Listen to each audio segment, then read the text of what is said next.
Welcome to the Maine Coastal Islands National Wildlife Refuge Art Gallery at the Visitor Center for the Maine Coastal Islands National Wildlife Refuge. We're at 9 Water Street, Rockland, located a little on the south side of where all the action is, where the other galleries are. So don't miss us if you come into town. Head southeast on Water Street and you'll find us. This particular show, the one I'm going to introduce to you for just a few minutes, and I'll try not to talk too much. I want you to look at the art. This particular show is brought to you by Mr. Ronald Frontin, who is a master painter here in Maine. It's a small atelier with students. He's accumulated these students over the last 10 years. And we're going to look at their work, including 2 works by Mr. Frontin. The theme of the show is Coastal Islands, Impressions by Maine Artists. So let's take a little walk. And the entrance piece is by Ron Frontin. A word about Mr. Frontin. As a young man, he studied with Nelson Jenks in Philadelphia and moved on to a career in mastery himself, having, among other things, and associated himself with the Wyeth family quite closely. He's also the official congressional painter for the portrait hanging in the National Gallery in the Capitol building for Margaret Chase Smith. So come on in.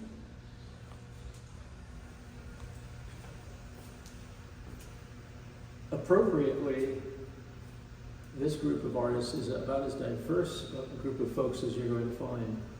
And the first piece by Marjorie Jones is a moment in the lives of her grandson and great-grandchildren.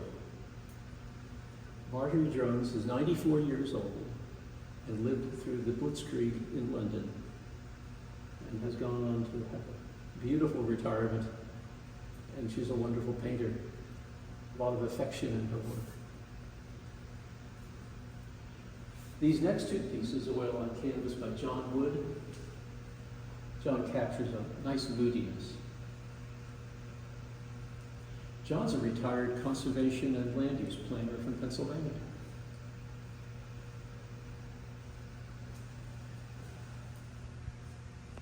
Pat Ryan lives out in the Port Clyde area, no, the Cushing area here in the Mid-Coast. Probably a common experience. She titled this one, The Critic.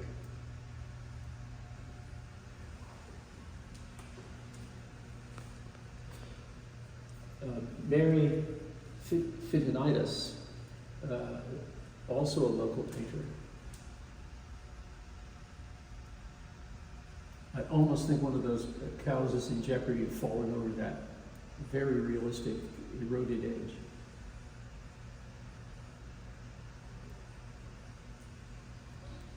Empty Nest is by Sharon Markey. Sharon lives out in the Bremen area, if memory serves, right near Hog Island, near the Audubon Center.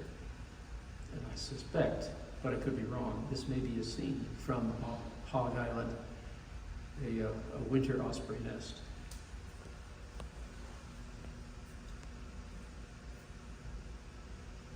James McBride works for the National Council on Foreign Relations. Wonderful depiction of a favorite Maine pastime.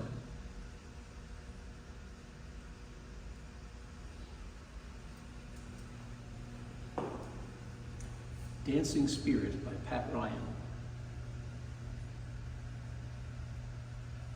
I am told that this silhouette is actually the silhouette of a statue and not actually a dancing girl. I don't know if it makes any difference because she certainly seems alive to me.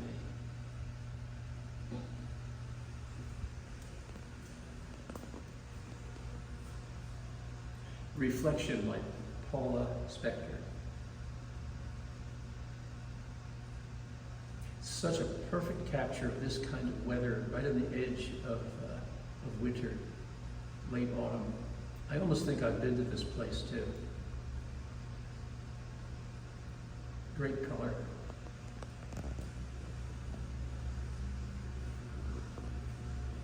Another piece, The Calling by Ronald Frontin.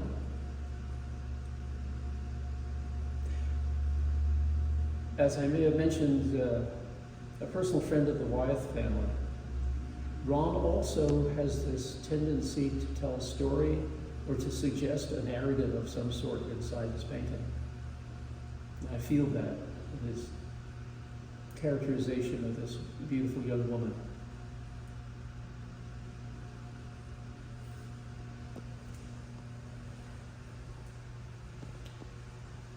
This is another by James McBride.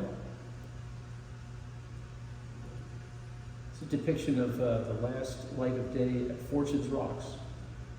If you're from Maine, Fortune's Rocks is a pretty famous landmark. He's sought to emphasize the moment of the day and the lighting, and less the rocks themselves, which were a very powerful feature.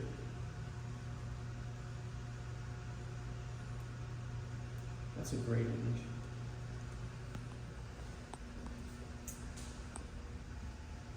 Louise Duffy, one of her favorite subjects is the power, the energy at the edge of the ocean.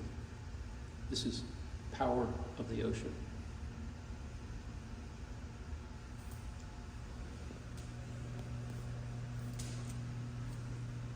Top to bottom, that's Schoodic Rocks by Susan Richardson.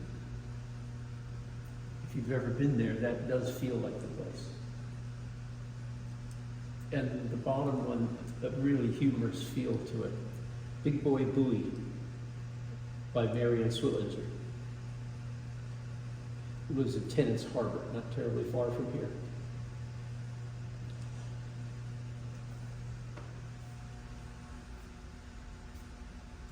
Clark Island.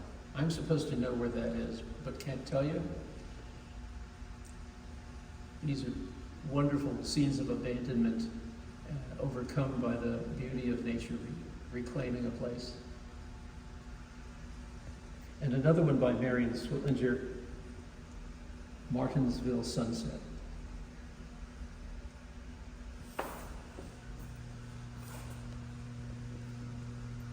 Pond Lily by Mary Whitney. You might suppose that's not a coastal image, but in fact the Walnut Coast, just behind the barrier dune or the rock features, are some beautiful coastal fens and shallow water bodies. So it's entirely possible that this pink water lily could be growing within 100 yards of the surf. Abandoned by Sharon Markey. Her brushwork, her fine brushwork, the beleaguered gray sedges of winter, really quite fine.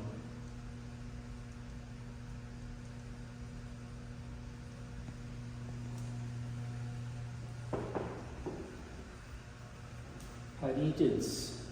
This piece is Surf. Almost an impressionistic piece.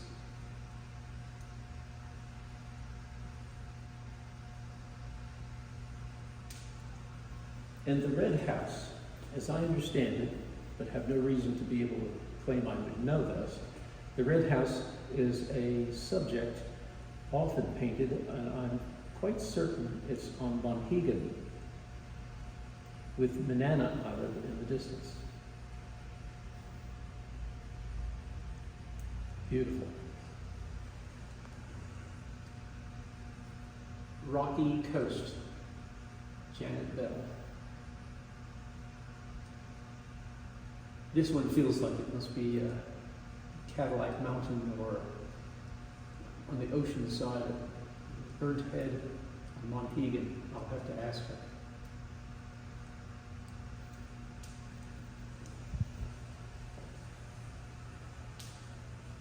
Nancy Warren lives right here in Rockwood.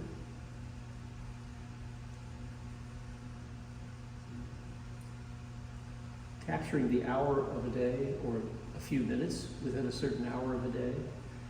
She has that capacity, particularly her Ratcliffe Island sunset at the bottom.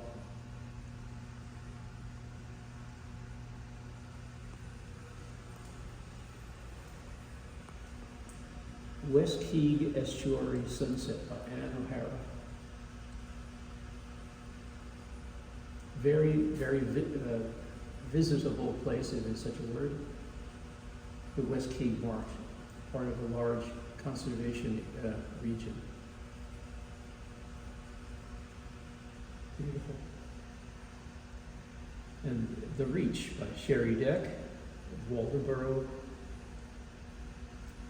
She tells me that this is a hypothetical landscape. It came to her in her mind.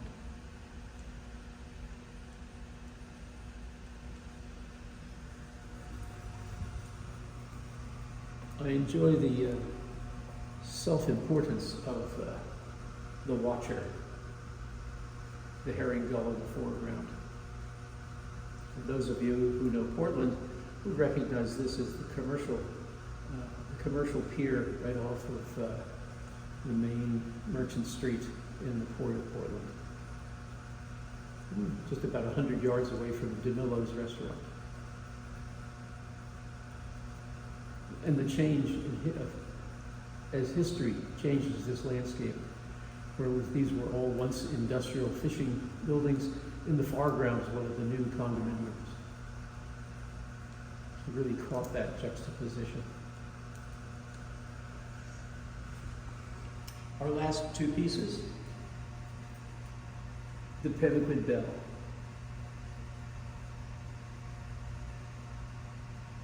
I'm guessing this is early morning at the Pemmican Light.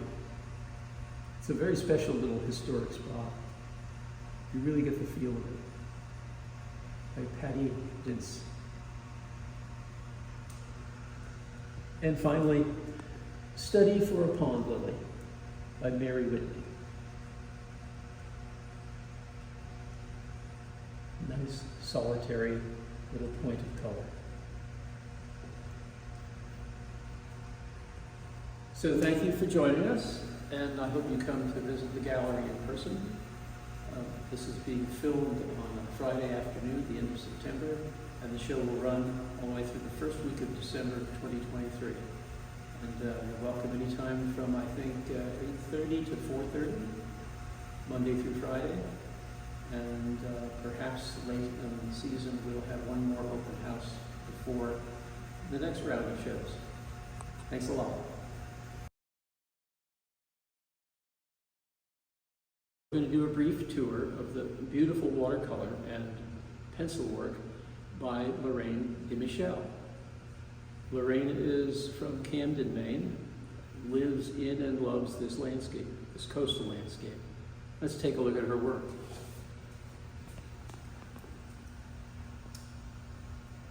I don't know where Lucia Beach is, but there are two pieces here that are very inviting to make me want to go there.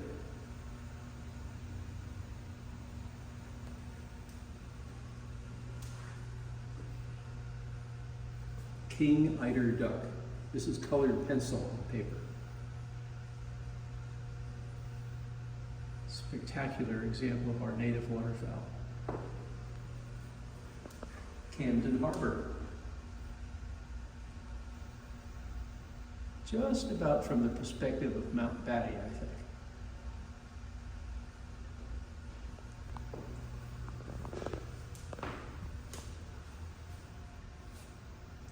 Curtis Island, all the buoys that boats, sloops, and working boats would tie up to.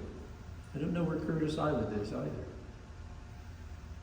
Happy place.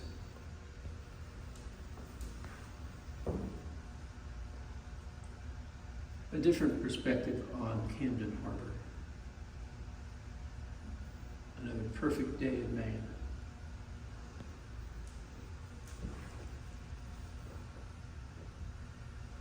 Beach Hill, somewhere near Rockport, as I understand it. I'm fond of the geometry of the farm fields.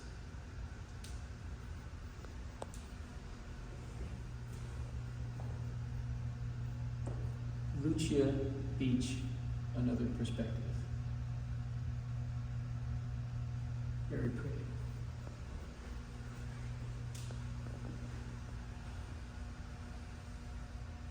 Sand Beach.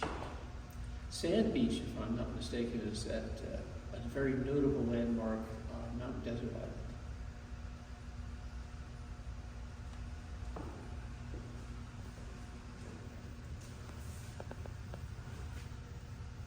Sherman's Point.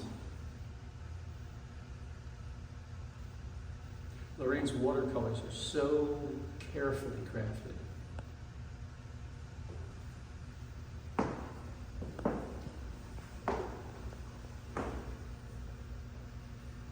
Owl's Head Morning.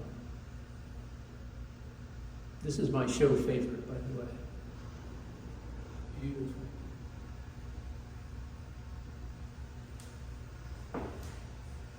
And finally, pretty little piece. And everyone here locally recognizes this immediately. Dawn from the Green is the title. But that's the breakwater, the entrance to Rockland Harbor. And I think in the near ground you can make out the sand traps of the Samoset golf course.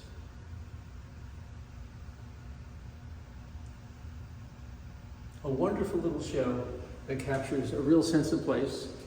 If you know and love Maine, you'll be reminded of some of the places you care about by seeing Lorraine's work. Thank you.